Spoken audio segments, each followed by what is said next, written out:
Baik, Assalamualaikum warahmatullahi wabarakatuh. Perkenalkan nama saya Muhammad Nasrullah Faris dengan NIM 1822314 dari kelas K2 kelompok UTS kelompok 12.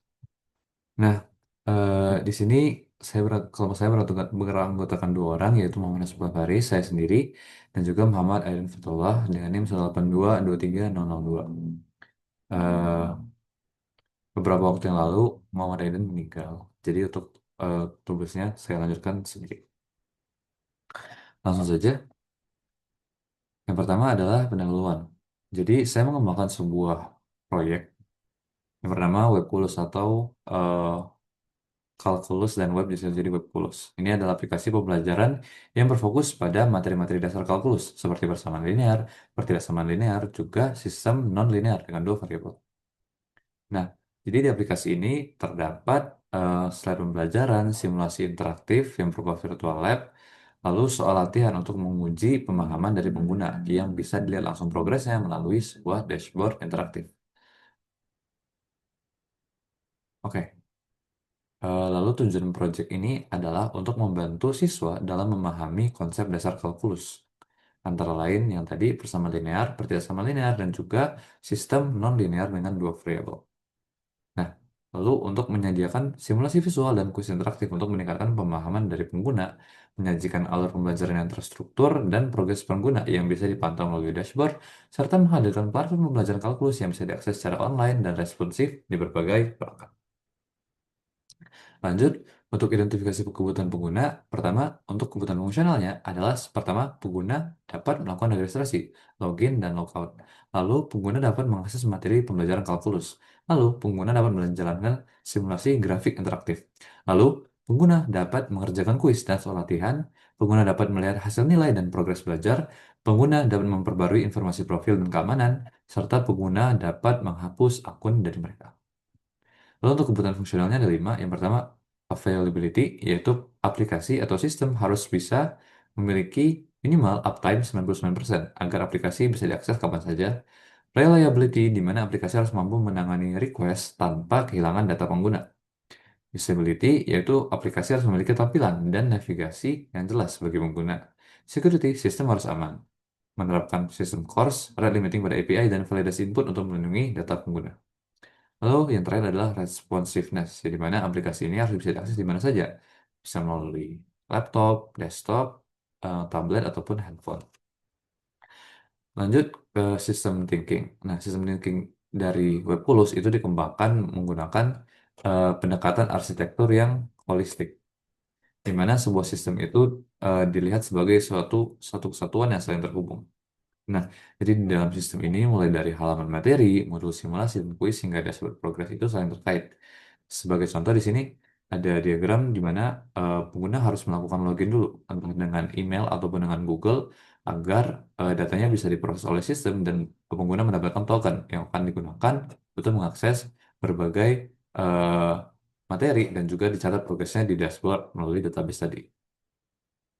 Nah, Webflow sendiri menerapkan design thinking yang berorientasi pada pengguna dengan menggunakan pendekatan User Centered Design atau UCD. Nah, jadi pertama-tama dilakukan observasi kepada mahasiswa Sistem dan Teknologi Informasi angkatan 2023 untuk mengidentifikasi preferensi desain pengguna. Di mana setelah melakukan survei, diidentifikasi bahwa sekitar 73% responden itu lebih menyukai desain yang simple, tone gelap, dan juga font yang minimalis. Dan hal inilah yang menjadi dasar dalam pengambilan keputusan untuk menentukan desain visual. Setelah dilakukan survei dan mendapatkan key insight yang sesuai dengan kemauan pengguna, dirancanglah sebuah prototype desain low fidelity di Figma. Dimana bisa dilihat di sini ada untuk sign in register, homepage, lesson, practice, prototype untuk settings, dan juga dashboardnya. Nah, selanjutnya setelah dari dikembangkan sebuah prototype lo-fi, maka lanjutkan dengan pengembangan hi-fi-nya, yaitu desain UI UX.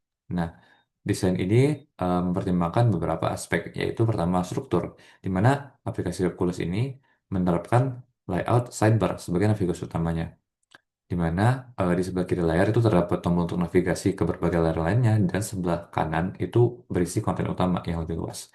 Lalu desainnya responsif, yang bisa diakses di mana saja dengan berbagai perangkat. Lalu komponen UI-nya menggunakan Shaded UI agar komponennya konsisten. Lalu tipografinya menggunakan font case yang dengan keterbacaan jelas, simple dan juga minimalis. Lalu yang terakhir adalah elemen interaktif, di mana pengguna bisa berinteraksi dengan slider untuk menentukan grafik linear dan non-linear, komponen drag and drop untuk quiz, dan juga visualisasi data menggunakan recharge. Nah, ini untuk desain high fidelity-nya. Terus lengkapnya bisa dibuka pada link berikut. Selanjutnya adalah model perangkat unlock-nya. Nah, pertama ada use case diagram yang menggambarkan hubungan antara pengguna atau aktor, di mana aktor di sini adalah user atau siswa, dan fungsi-fungsi atau use case dalam sebuah sistemnya. Di mana di sini siswa dapat atau pengguna dapat menghapus akun, mengganti password, mengatur profile, melihat dashboard progress, mengerjakan soal latihan, berinteraksi dengan simulasi, melihat materi pelajaran, login, logout, dan juga melakukan registrasi. Selanjutnya, dari use case diagram ini dipetakanlah activity diagram untuk menjelaskan atau menggambarkan aliran kerja lebih lanjut dari tiap-tiap use case yang ada pada use case diagram. Ini ada diagram untuk register atau login, lalu diagram lesson di mana pengguna bisa mengakses materi, diagram praktis di mana pengguna bisa menguji pemahaman yang menggunakan laman praktis, lalu diagram virtual lab di mana pengguna bisa berinteraksi dengan slider, drag and drop quiz, dan sebagainya.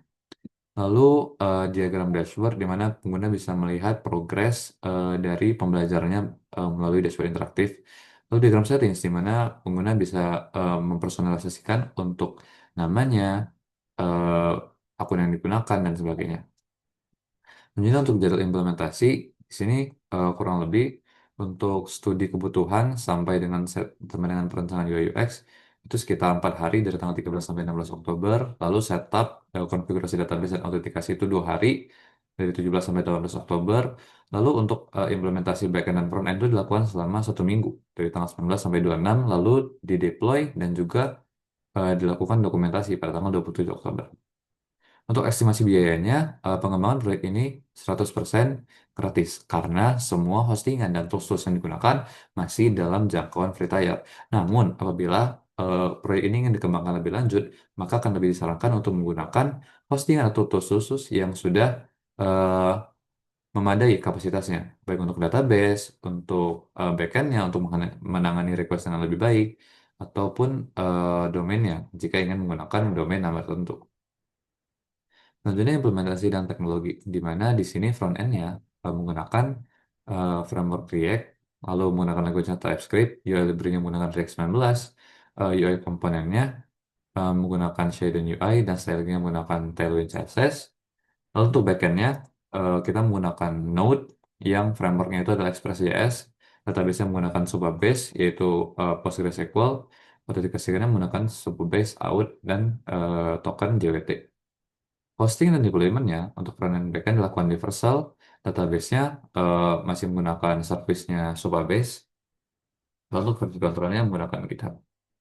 Nah, untuk dokumentasi API endpoint-nya sebagai berikut, di mana untuk authentication banyak digunakan POS untuk melakukan login dan register, dan GET untuk mendapatkan data pengguna, lesson untuk mendapatkan daftar mata pelajaran, lalu practice di sini untuk mendapatkan soal latihan dan juga mengirimkan jawaban. Progress, di sini ada get untuk mendapatkan progres pelajaran, pause untuk memperbarui progres pembelajaran, dan get API dashboard start untuk mendapatkan statistik lengkap untuk halaman dashboard. Settings untuk memperbarui profil pengguna, mengganti password, dan menghapus akun. Nah, setelah semuanya selesai, WebKulus berhasil diimplementasikan sebagai aplikasi pembelajaran yang berbasis web dengan end-to-end autentikasi, akses ke 4 materi kalkulus, simulasi grafik interaktif, serta halaman latihan, lalu reka progres di dashboard dengan UI yang responsif dan navigasi sidebar yang konsisten. Nah, ini untuk semua hasil tangkapan layarnya, atau bisa kita lihat langsung ke webkulus.verso.app. Baik, di sini kita login dulu. Kita bisa memilih untuk login menggunakan email atau bisa juga register. Di sini kita coba untuk login pakai Google saja. Telepon STD.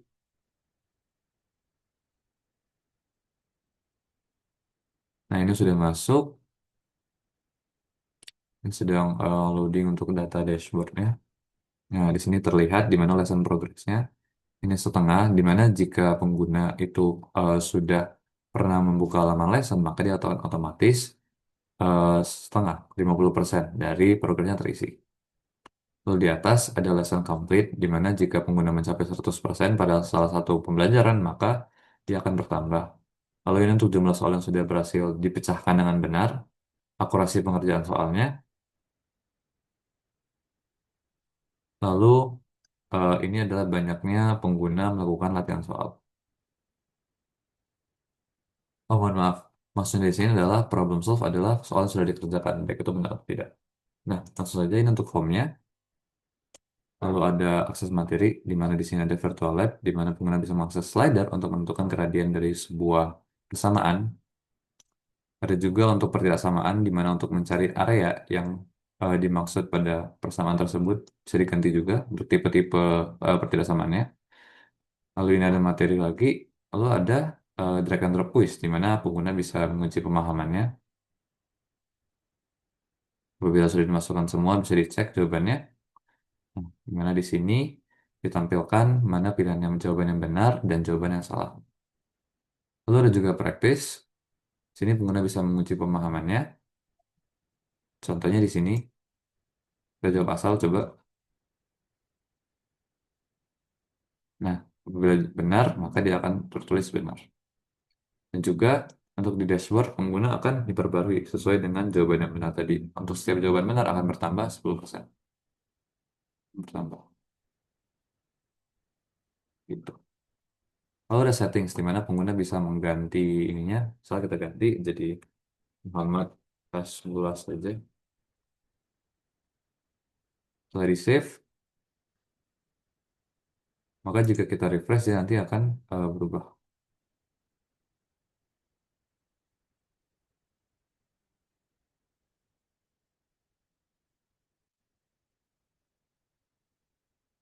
Oh maaf, untuk akun yang menggunakan Google, dia akan memang mengambil full name-nya dari data sesuai dengan Google-nya. Jadi tidak bisa diganti.